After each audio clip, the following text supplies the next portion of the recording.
Pass VIP obligatoire pour avoir le privilège de découvrir le futur du jeu, selon Sony, le PlayStation VR, le casque maison de réalité virtuelle.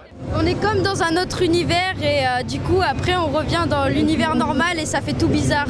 Le casque suit vraiment le mouvement de la tête et on a vraiment l'impression d'être à l'intérieur du jeu. J'étais très impressionné, on a vraiment l'impression d'être dans un monde interactif et surtout moi qui tombe malade quand on est face à un grand écran, j'ai pas du tout cette sensation. Du côté des professionnels, les avis restent positifs. Connaissant un peu la réalité virtuelle déjà, je trouve que c'est assez puissant, c'est assez naturel, c'est très immersif.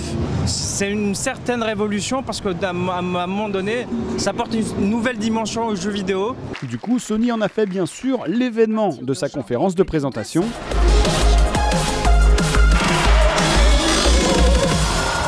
Cinq ans de travail ont été nécessaires pour faire aboutir le projet.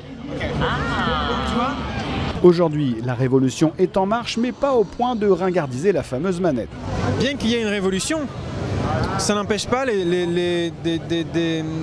médiums qui étaient là avant de survivre, donc je ne vois pas forcément l'un remplacer l'autre. Mais Sony n'est pas tout seul sur le marché, l'Oculus Rift ou HTC sont aussi sur les rangs. Début des hostilités prévues pour 2016.